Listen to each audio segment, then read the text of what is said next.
En photographie, faire naître une image demande de l'obscurité comme de la lumière. L'obscurité d'abord, pour développer les négatifs en chambre noire. La lumière ensuite, pour révéler la photo dans tout son éclat. Après de longues années dans la banlieue de son enfance, Eddy s'est un jour décidé à la quitter pour investir Paris. Et puis, avec un stylo et un micro, il a enfin réussi à devenir lui. Vous écoutez Transfert épisode 175, un témoignage recueilli par Vincent Pellegrino.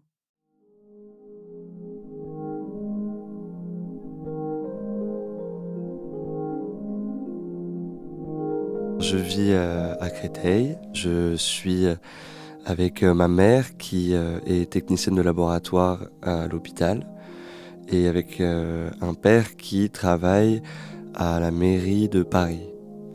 Je m'appelle Eddy et j'ai grandi dans un HLM qui a vue sur la ludothèque du quartier et un foyer où on voit tout plein d'enfants, d'adolescents qui jouent et qui font plein d'actions dehors, de chez moi. La relation avec mes parents, elle est assez...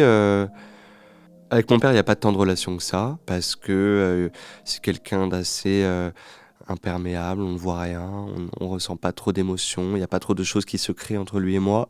Donc une relation assez froide, assez distante, où le dialogue n'existe pas trop, la communication non plus, de fait. Et ma mère, beaucoup d'attachement avec ma mère, mais quand bien même une communication très difficile aussi. Je suis un enfant qui est vachement dans la réflexion, dans le questionnement, qui se pose beaucoup de questions sur lui, sur ses camarades de classe, sur son environnement, sur la relation avec ses parents. Je sais que je me questionne énormément sur toutes ces choses-là. Et il y a un endroit où je me retrouve assez naturellement, c'est un journal intime qui était un journal intime avec des dessins d'Harry Potter dessus. Et je me retrouve à recevoir ça et à commencer à écrire dans ce carnet un peu justement tous mes états d'âme, tous mes questionnements, toutes mes dépressions aussi, parce que je suis un garçon assez sombre, assez noir. Et ça, je le découvre au fur et à mesure. Plus j'écris en fait mes peines et mes questionnements, mais c'est toujours un peu plus deep, toujours un peu plus sombre, et je me retrouve vachement dans l'élaboration et l'écriture de ce journal intime. C'est quelque chose que je montre à personne, que je relis même pas. Je me rappelle, il y avait des larmes, il y avait de la jalousie, de la haine, de la colère, il y avait ce genre de choses-là. C'est un outil qui me sert à mettre un peu d'éclaircie dans mes noirceurs, justement. Je traîne à Créteil avec des garçons que je rencontre justement au foyer en bas de chez moi, qui s'appellent Ruben, Théo, Ismaël. On est une bande de 4 et on s'entend hyper bien et on sort tout le temps, soit le samedi, vu qu'on commence à grandir, on est adolescent, on va au cinéma ou on va au centre commercial Créteil Soleil qui est juste à côté de chez nous. On traîne, on lance des caddies dans les parkings, dans les descentes de voitures là pour passer les étages. Et c'est la grande folie, on vit plein de choses ensemble. C'est vraiment ma grosse bromance de ce moment-là parce que on fait tout ensemble, on se voit tout le temps, on s'appelle par la fenêtre, on descend, même si on n'a rien à se dire, on est ensemble. Et c'est des potes qui m'ont grave, je sais pas, avec qui on s'entendait de ouf. On fait tout ensemble, on se retrouve parfois dans des situations où on dort chez l'un chez l'autre, on se mate des films, on joue aux jeux vidéo, et parfois des choses de garçons arrivent, c'est-à-dire la masturbation, et, euh, et on se retrouve à se masturber ensemble. On est juste entre potes, on est juste en train d'expérimenter nos corps, on est juste en train de découvrir qu'on a une bite entre les jambes et que on regarde du porno et que ça nous fait des choses. On s'amuse à, justement, il y a tout un truc de comparaison, mais c'est un truc très masculin, très viril. C'est genre qui est la plus grosse, qui se masturbe le plus longtemps, qui jouit le plus longtemps, c'est ces choses-là qu'on découvre. Ça passe par le rire, ça passe par la pudeur, mais c'est un peu dénué de sexuel à proprement parler entre nous. C'est vraiment limité, mais c'est comme si on fait un jeu de société ou un jeu vidéo. C'est purement dans la découverte, dans la curiosité, dans le jeu aussi, beaucoup de jeux. Et on joue à ça comme avec ma voisine quand j'étais plus petit. Je joue à papa-maman, tu vois. C'est vraiment du jeu non sexualisé. avec Ruben, Théo, Ismaël, on n'est pas du tout dans le partage d'émotions, on n'est pas dans l'intime, on n'est pas dans le cérébral, on n'est pas dans la réflexion de nos états d'âme, de est-ce que ça va bien, est-ce qu'on fait semblant de quoi que ce soit. Ça, c'est quelque chose qui m'est très personnel, qui est dans ma bulle, qui est dans ma chambre, que je me crée quand j'écoute un peu plus tard les premiers albums de Adele, où je me retrouve vachement dans sa solitude, dans sa tristesse, dans sa chanson. Et c'est là où je me retrouve un peu dans une espèce de confort d'aller chercher une émotion un peu lourde, un peu sombre. Et je me retrouve là-dedans en tout cas, et ça crée en moi de l'écriture. Ça crée en moi le fait de venir écrire des choses méga deep. Je suis sûr et persuadé que la para que je construis pour tous les gens autour de moi, c'est-à-dire mes parents, mes amis, l'école, le foyer, la ludothèque, fait partie de moi, et sûrement, et moi, totalement moi, mais j'ai pas du tout le recul nécessaire pour savoir est-ce que je mens en cachant à mon père, par exemple, que je joue au Barbie? Est-ce que je mens quand je dis que je suis pas du tout hyper émotionnel ou hyper sensible à mes potes et que je fais le gros dur en allant lancer des caddies? Est-ce que je mens ou pas? Un, je me pose pas la question, et deux, je crois que je joue mon propre rôle et le premier rôle magnifiquement bien. Et j'adore ça. Il n'y a pas du tout de mensonge, c'est que j'ai l'impression d'avoir mon intime dans ma chambre, où je me permets ma safe place, où je me permets de pouvoir aller creuser en moi, et où je suis méga deep parce que j'ai l'impression de porter tous les maux de la terre. Et derrière, je joue le jeu qu'on m'autorise à jouer, qu'on me donne à jouer. C'est-à-dire mes potes qui me disent faut être fort, faut être viril, on est entre couilles, viens on va faire ça, viens on va brûler les poubelles, haha ouais on fait, enfin tu vois, ouais ok, on joue ce jeu-là. Ma mère, mon père, ça parle pas d'émotion, pas de dialogue, on échange de manière très froide, très indirectement, dans des mots sans son limite, donc de la gestuelle, tu vois, ou des cris, parfois beaucoup de cris. Et à l'école, pareil, je cache tout quoi que ce soit, je montre rien. Je me demande pourquoi je suis aussi triste, pourquoi j'ai envie d'écrire que du noir, que du sombre, pourquoi je suis autant émotif, pourquoi il y a des larmes comme ça qui coulent, pourquoi j'ai un sentiment d'injustice, pourquoi j'ai un sentiment de pas pouvoir prendre les choses en main, de pas... Et en fait, au moment présent où je le vis, il y a rien qui laisse persuader que en fait, je joue un rôle ou pas. Je suis foncièrement moi dans toutes les choses que je fais, et j'ai l'impression d'être profondément moi.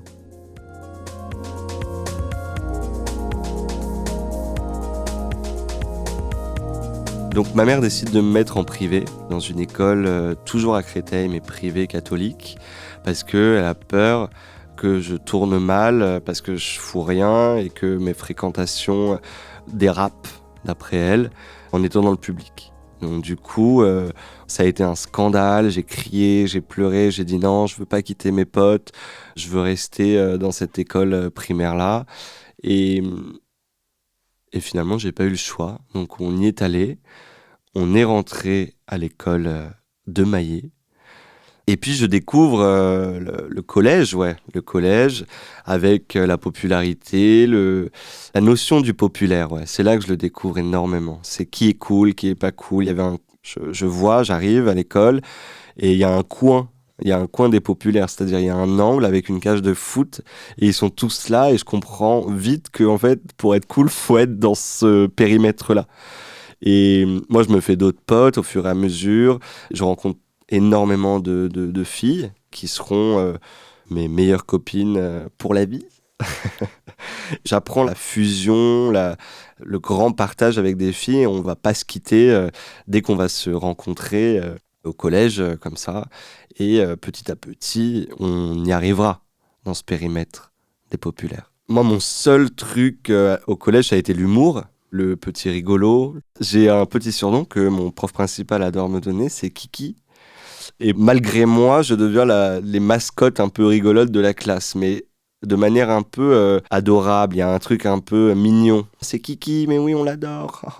Et moi, ça me va énormément bien ce rôle parce que je fais rire la classe, je suis le chouchou de certains profs, j'ai mes copines avec qui on s'entend très bien et on est très proches. C'est toujours délicat la popularité parce que tu sais jamais si c'est malgré toi ou si tu l'as décidé ou si tu le veux. Je sais pas si je l'ai touché réellement. En tout cas, j'ai de plus en plus de groupes de gens avec qui je traîne, différents. J'arrive à aller de groupe en groupe et être un peu le gars avec qui on rit, avec qui on s'entend bien, c'est cool. Mais je me sens assez bien dans l'élaboration de ces différents groupes-là et je tisse des liens avec différentes personnes qui, eux, par contre, sont aussi dans les populaires du collège. J'ai toujours un peu gardé un espace ouais, comme ça où je pouvais justement m'autoriser d'être un peu plus sombre, un peu plus... Et c'était important pour moi qu'il y ait cet espace d'écriture, de temps. Je sais que c'était un gros refuge, ma chambre. Il n'y a pas de lien de cause à effet, en fait, entre le fait que je sois... Enfin, c'est un mood, quoi. C'est le jour, ouais, je suis avec des gens, je suis très bien, je fais des blagues, on s'entend très bien, c'est cool. Et puis le soir, je me retrouve un peu plus solo. Et puis là, en effet, c'est moins la rigolade. J'ai toujours un lien particulier avec les garçons en général.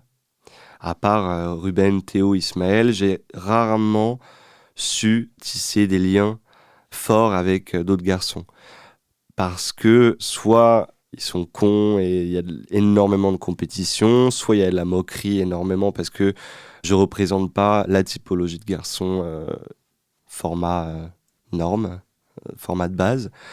Du coup, il n'y a pas d'attirance, même qu'elle soit amicale, qu'elle soit... Il n'y a rien du tout de tout ça. Je fuis plutôt ces relations-là parce que je sais qu'elles peuvent être violentes pour moi, qu'elles peuvent être reloues, que j'ai pas envie de faire la guéguerre de qui est la plus grosse. Dès le début, je sais que c'est pas quelque chose qui m'amuse et c'est quelque chose plutôt qui me met en inconfort. Parce que souvent, ils ont aussi plus de répartie que moi pour me retourner les blagues, ou en tout cas ils veulent encore plus me redescendre. Donc du coup, je préfère être dans mon cercle que j'ai créé avec mes potes et avec qui on s'entend très bien. Il y a comme un échange hyper naturel, hyper fluide et un truc qui va de soi. Pas dans la méchanceté, pas dans la critique, pas dans la compétition. On est juste là en train de se faire des blagues, même si on se taille, c'est naturel. Mais il n'y a pas de réticence. J'ai toujours eu de la réticence avec les relations masculines. Parce que je trouvais toujours que on pouvait pas se confier, je pouvais pas parler, je pouvais pas m'exprimer avec eux, aller au plus profond de ses sentiments. Ma mère veut que je fasse tout un tas d'activités extrascolaires, donc elle me met au basket, elle me met à la natation, tennis, badminton. Et je crois que le premier c'était le basket, et donc c'est des équipes avec que des mecs, fatalement. Et du coup, c'est la première fois là où je me retrouve dans un univers avec que des garçons, qui en plus la compétition est rude, c'est à qui sera le plus grand, à qui sera le plus fort. C'est très compliqué pour moi de briller dans cet endroit-là parce que je rattrape aucune balle, parce que j'ai pas du tout l'intelligence de ce sport, de cette pratique-là. Et donc du coup, je suis totalement à côté. Et c'est pas très valorisant quand tu fais quelque chose où tu te sens le dernier des cons. Donc du coup, je dis rapidement à ma mère que ça me plaît pas du tout. Je veux changer. Et donc j'en fais énormément. Le tennis, le badminton.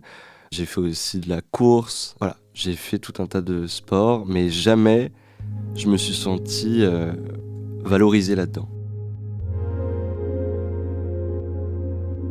Ma mère continue du coup à tester tout un tas de choses et un jour elle me propose des cours de théâtre. Je fais ah pourquoi pas et tout, donc j'y vais. C'était dans une MJC à côté de chez moi, dans le quartier juste à côté, donc il fallait que je marche un petit peu. Ça s'appelle MJC La Lucarne et donc j'arrive et je rencontre Marie qui sera ma professeure de théâtre. Et là, j'arrive donc du coup dans ce premier cours où on essaye de faire de l'impro, on se tente un peu avec un groupe que je connaissais pas, de faire de la scène, de jouer, de tester des choses pour qu'elle voit aussi un peu notre niveau, nos groupes et tout. Et, et là, subitement, il y a tout qui prend forme en fait. Il y a tout qui brille, il y a tout qui se met en confiance. Je me sens exactement à l'endroit où je dois être et c'est exactement là où je me plais, où je me satisfais et où en plus on me le rend bien parce que on me fait que des compliments et on me dit ah putain c'est bien, c'est naturel, ça gère, tu prends la lumière, il y a un truc quoi. Surtout le théâtre, ça apprend grave à s'assumer, à comprendre son corps, à comprendre, à projeter sa voix, à prendre confiance avec sa voix, à se permettre de jouer d'autres personnages, du coup qui te donnent aussi un peu confiance et qui te créent un espace où tu te sens valorisé. C'est un endroit où je m'affirme, où j'existe, où je prends toute la place et où je suis fier et content de moi de prendre toute la place. Toujours dans la continuité d'essayer tout un tas d'activités, je décide d'aller faire du chant dans une autre MJC d'un autre quartier à Créteil. C'était la MJC de la Haie aux Moines cette fois. Et je cherche des cours et je rencontre Horatio, qui est un prof de chant avec qui on va hyper accrocher tout de suite et avec qui va grave m'aider et qui va grave me faire énormément de compliments sur ma voix, sur le timbre si spécial que j'ai, sur tout un tas de choses où il va me dire ça c'est cool et tout et c'est même lui qui me dit va faire une école à Paris. Donc du coup, c'est les années collège, donc du coup, tout le monde commence à avoir des relations, des choses à raconter, croustillantes, du sexe, quoi, des choses qui se passent. Et du coup, rapidement, ma famille, mais même mes potes et tout, questionnent. On se questionne tous. Et toi, t'as une petite copine? Je suis à des dîners de famille et j'arrive et les premières questions c'est alors t'as une petite copine, elle est où ta petite copine? Et en fait je sais pas à quoi du tout répondre à ça. Je suis là en mode je bégaye de ouf, je sais pas où aller, je sais pas comment et en fait je commence à m'inventer une fille fictive qui s'appellera Sabrina et je décide de raconter une histoire qui s'est passé avec Sabrina pour que potentiellement on puisse me lâcher avec ces questions-là, avec ce poids-là. Il n'y a même pas de sens derrière tout ça. Il y a juste, en fait, j'ai juste envie qu'on me lâche avec cette question-là parce que j'ai rien à répondre et parce que j'ai plus envie qu'on me traite de puceau pendant très longtemps. En fait, tout le monde en avait, donc fallait être comme tout le monde aussi, je crois. Il y avait un truc, bon, tu dois être intégré au groupe, tout le monde te raconte ses premières histoires, donc forcément, il faut que je puisse avoir la même histoire et raconter moi aussi ma première expérience, et puis qu'on arrête de... Il y a comme dans le collège, il y a comme énormément de moqueries vis-à-vis de tout un tas de différences. Et le fait de ne pas avoir eu d'expérience à un certain âge pouvait en être une moquerie de plus. Donc j'avais pas envie de gérer ça.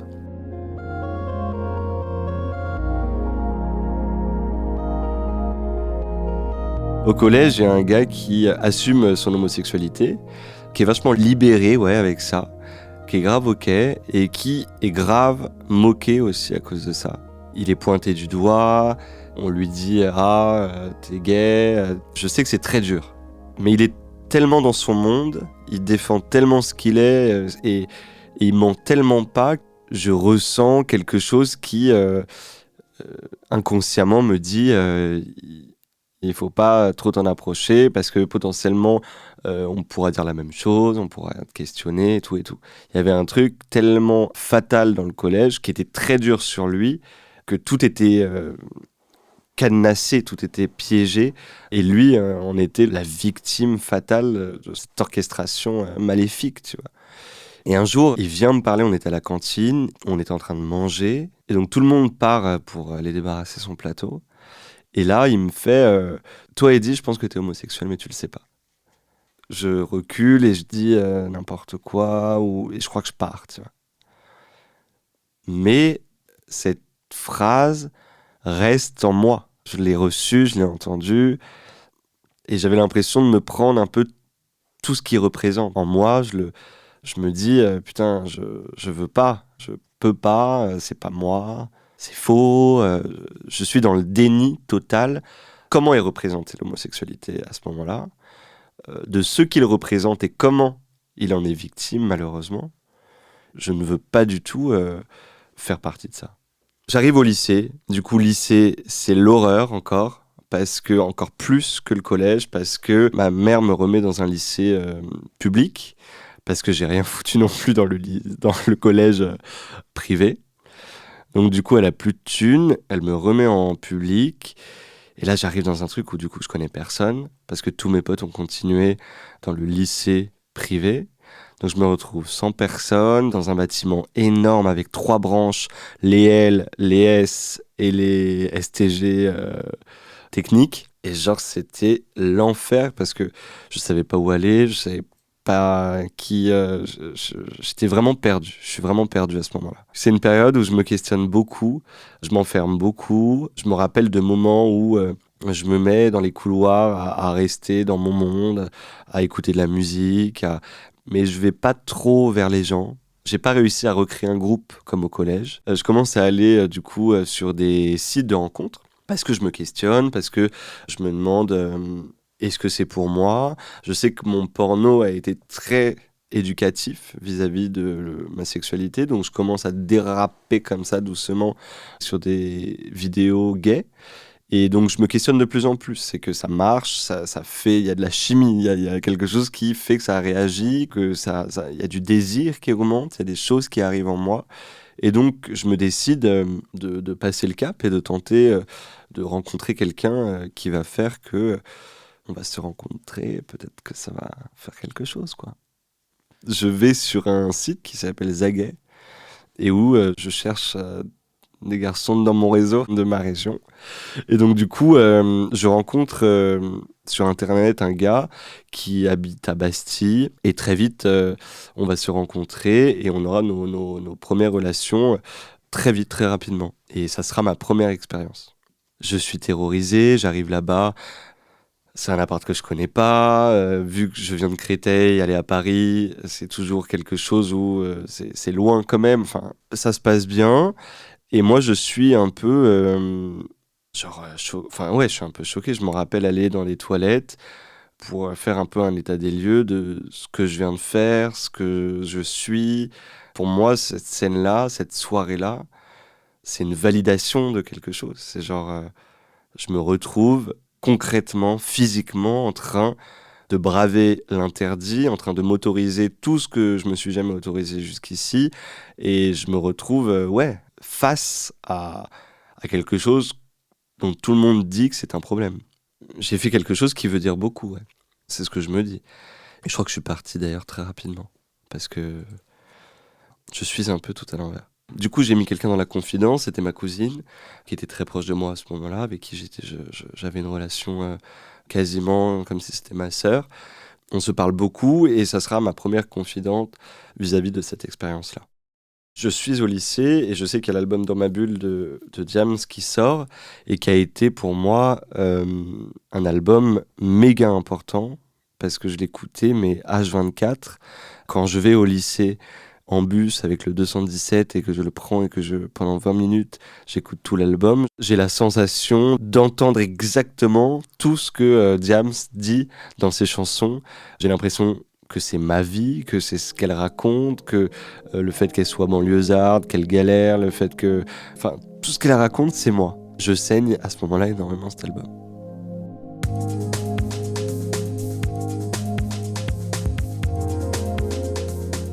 J'ai longtemps comme culpabilisé de pouvoir aimer Lady Gaga ou des divas un peu de la pop américaine parce que j'avais appris ou on m'avait soufflé dans l'oreille que c'était interdit, en tout cas pour un garçon, de pouvoir écouter ces choses-là.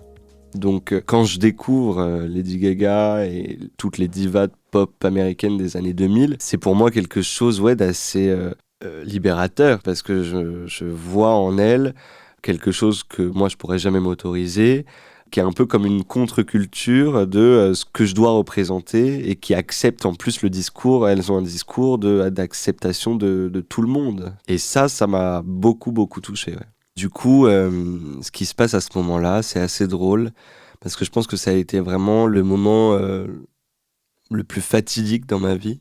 C'est que donc après le bac, on doit choisir des écoles supérieures. Donc il y a énormément de choix. J'étais un peu perdu vu que j'avais encore rien foutu au lycée. Et donc du coup, ma mère me dit il faut que tu t'inscrives dans des DUT, BTS, tous ces trucs-là en 3 lettres et tout.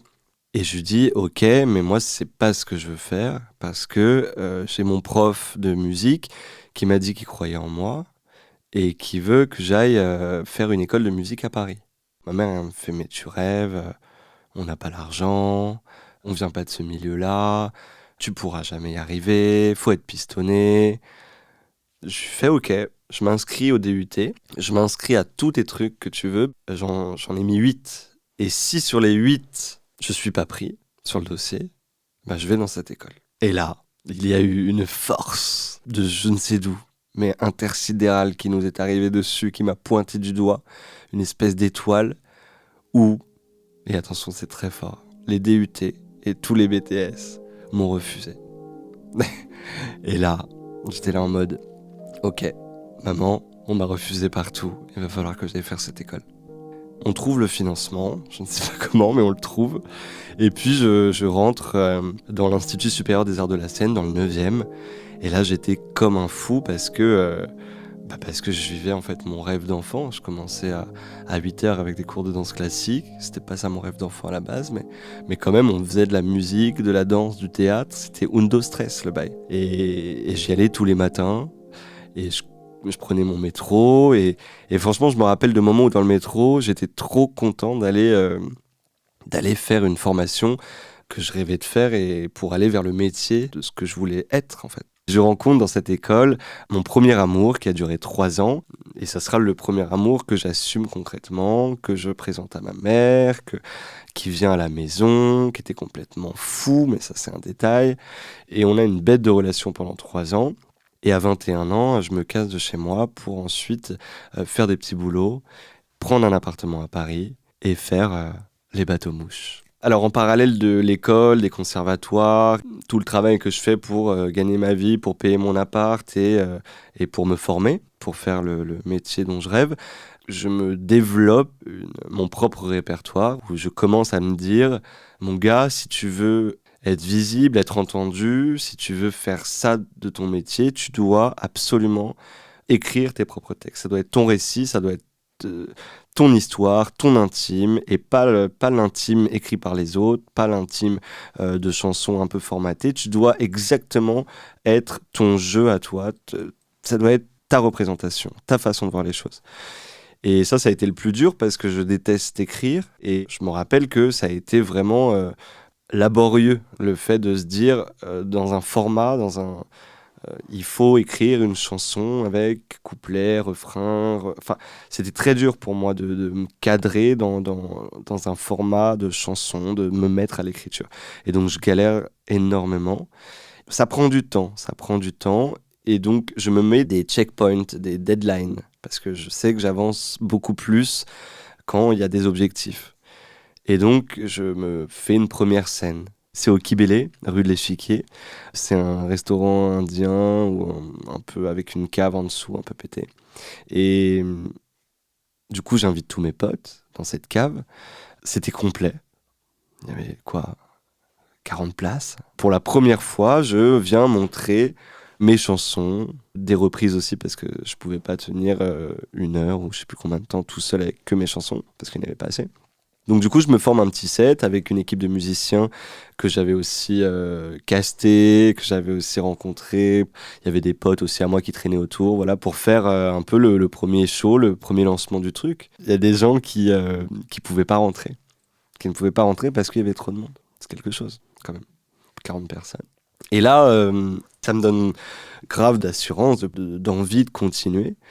Et petit à petit, comme ça, je vais continuer à écrire mon répertoire, je vais continuer à me donner des deadlines de scène jusqu'au 3 Baudets, qui a été une scène aussi qui a changé un peu l'histoire de ma jeune carrière, parce que je commence à avoir un petit entourage que je me crée, avec une pote qui était en études de management, Je lui fais, écoute, est-ce que toi, c'est ta formation, en échange, tu manages, et puis toi, ça te fait ton bilan de cours. Et donc, c'est un échange de bons procédés, ça te fait l'expérience sur le terrain. Donc, on va un peu chercher des gens à droite, à gauche, des professionnels, dans tous les labels, dans tous les tourneurs. On va chercher un peu parler qu'il y a une date, il y a un événement aux Trois Baudets, ce 26 février 2016, et il faut que tout le monde soit là. Et il faut que ça soit complet. Et on va chercher partout. On va aller même jusqu'à Nantes, où il y avait des expositions de tourneurs qui se rencontrent un peu pour montrer leur catalogue, leurs artistes, pour se faire un peu la cour. Moi, regarde mes artistes. On va faire jouer des trucs d'industrie musicale. Et je me rappelle, on va jusqu'à Nantes pour le jour J de l'exposition, pour aller tracter et pour aller vendre qu'il y a cette date, le 26 février 2016 aux Trois Baudets, et qu'il faut qu'il y ait du monde, en fait. Et le 26 février arrive et on se retrouve avec la salle complète. Donc là, c'est 300 places, donc ça rigole plus trop. Et donc, du coup, dans l'industrie, dès qu'il y a des petits événements comme ça complets, ça parle, bien évidemment, tout le monde se questionne. Et le lendemain, je me réveille, j'ouvre mon ordi et je vois une quantité de mails avec que de l'industrie, des gens de l'industrie professionnelle, indé, pas indé, des managers et tout, qui me disent « Eddy, il faut qu'on se rencontre, on veut travailler avec toi ».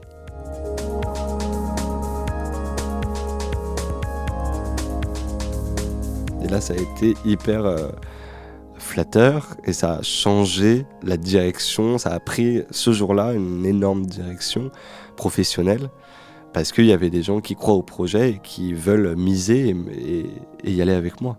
Je saute comme un ouf dans mon appart. Je saute partout, franchement. Je veux raconter des histoires qui n'ont pas déjà été entendues, qui n'ont pas déjà été récitées, racontées, surtout dans la chanson française. Donc, très rapidement, je comprends que mon histoire et mon récit de déconstruction masculine, d'homosexualité, de genre, tout de fait à outrance, je comprends en fait que j'ai pas entendu ça ailleurs, et donc je vais creuser ça pour avoir le plus d'originalité possible dans les thèmes abordés. Et donc, je vais creuser, et je me rappelle toute ma vie, le moment où Kid est arrivé. Souvent, ça arrive comme ça, comme une énergie, comme un truc, tu le décides pas, et t'as une phrase qui se pointe comme ça dans ta tête. Et je me rappelle que cette phrase est arrivée, et c'était « tu seras viril ». Et là, je me suis dit « mais attends, mais mon gars, il y a un truc là, faut creuser, bien sûr que c'est ça. Bien sûr qu'on m'a forcé à être viril pendant toute ma vie. Jusqu'ici, on me le force encore, il faut absolument que j'écrive là-dessus ». Et là, ça découle, ça coule. Et puis voilà, toujours chercher en fait d'où tu pars, d'où tu écris, et est-ce que ça n'a pas été déjà écrit auparavant. Même pour une histoire d'amour, est-ce que une histoire d'amour, de la manière dont tu vas la raconter, est-ce qu'elle n'a pas été racontée déjà 10 fois. Toujours trouver l'originalité dans les thèmes que j'essaie d'aborder, le regard différent, le positionnement. Et moi, c'est ça tout mon travail, c'est de chercher des points de vue différents.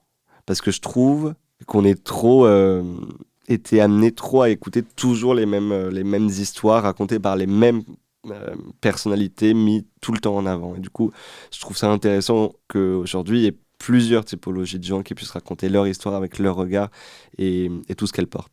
Je suis bercé dans une culture très populaire, donc tous les chanteurs que j'aime, c'est des gens très populaires qui, du coup, sont à la télé, enfin dans les magazines. Donc j'ai eu toujours, tout le temps, cette culture-là. Donc pour moi, c'était évident que si je partais dans la musique, je voulais pas faire quelque chose de niche, je voulais parler aussi. C'était pas l'objectif premier, mais je veux qu'on me comprenne, je veux qu'on m'entende, je veux tenter de faire avancer ma vision des choses. Et c'est pour ça que la banalisation de mes termes et de mes propos était important pour moi et que ça puisse toucher le plus de gens possible. Et ça, c'est toujours une question que je me pose quand j'écris une chanson, c'est comment ton infime intime à toi, ton plus petit toi possible, va toucher le plus grand nombre de gens possible derrière. Et c'est cet effet miroir assez fou qui, quand ça marche, est la plus belle chose au monde qu'on puisse exister. C'est fou de raconter sa propre histoire et que ça touche tout autant de personnes derrière. Et pour la dimension politique, par rapport à la sexualité, c'est vrai que je n'ai pas eu l'intelligence peut-être de comprendre précisément le poids politique tout de suite de ce que voulait dire une chanson comme Kid, par exemple, ou quand je parle de sexualité ou de déconstruction masculine. Je me rendais pas compte comment potentiellement ça pouvait aider des communautés ou comment ça a pu aider des gens. Ça a été la grosse surprise pour moi. Je pensais qu'on m'aurait lancé des cailloux. Quand on est quelqu'un après de visible ou de public, forcément, il y a le fantasme, moi le premier, de ce qu'on veut ou ce qu'on attend ou ce qu'on prétend ou ce qu'on pense de l'autre. Et du coup, il faut essayer d'enlever tout ce poids-là pour être le plus libre possible. C'est ce que j'essaie de faire en ce moment. Mon père découvre mon homosexualité sur le premier album. Enfin, je pense qu'il avait des doutes, mais on parle tellement pas que rien ne se dit, il n'y a pas de réponse, il n'y a rien du tout, il n'y a pas d'éléments, il n'y a rien du tout. Donc c'est vraiment silence radio. Je sais même pas aujourd'hui comment il l'a reçu, comment il l'a entendu, est-ce qu'il a eu envie. Ouais, je sais même pas comment il l'a reçu. Je sais même pas s'il a tapé la tête contre les murs ou est-ce que il a dit enfin, je sais pas. On est tellement pas dans cette relation de dialogue que je pense que je saurais jamais comment il a reçu ce truc-là. Et je me rappelle, je sais que c'était un problème pour lui parce que quand on était petit, très petit, dès qu'on regardait la télé qu'il y avait des pubs, c'était le début des pubs un peu homo-érotiques. Et donc du coup, il disait c'est dégueu, ils sont obligés de nous mettre ça à la télé. Donc je pense que, je sais pas, j'espère qu'il a grandi avec ça. Ma mère, elle l'a appris autrement, mais plus tôt. Mais j'ai pas envie de raconter ça. Je crois que c'est une histoire de déception, en fait. J'ai pas la force, et je l'ai jamais eu, de savoir parler à mes parents pour leur dire, écoute, je suis gay. Jamais. Et ça vient du non-dialogue ensemble, ça vient de la pudeur, de beaucoup de choses, je pense. La chose dont je suis le plus fier, c'est de faire un métier qui me permet de leur faire passer énormément de messages aujourd'hui et que j'ai tous les messages que j'ai pas pu leur faire passer quand j'étais plus jeune. Aujourd'hui, j'y vais, mais à fond. Et je balance tout de manière totalement impudique. Et peut-être que ça vient de là aussi. Quand on me parle d'impudeur, d'écrire mon intime le plus perso, de tout dire, on m'a tellement interdit et appris à ne rien dire dans mon intime, dans ma maison, qu'aujourd'hui, je pense en fait que j'ai envie de crier, de raconter mon histoire sur tous les toits. Ce serait le cadeau le plus grand, si ma musique touche des personnes et ensuite que ça les ouvre, ça les questionne, ça les bouge un peu de leur ligne et ça les fait peut-être penser autrement ou en tout cas voir d'autres choses, d'autres récits et ça les fait bouger. J'ai tout gagné là-dedans, tant mieux. Si dans l'artistique, dans ces choses-là, on peut faire passer des messages et faire évoluer les mentalités au global, c'est notre plus beau cadeau, je pense.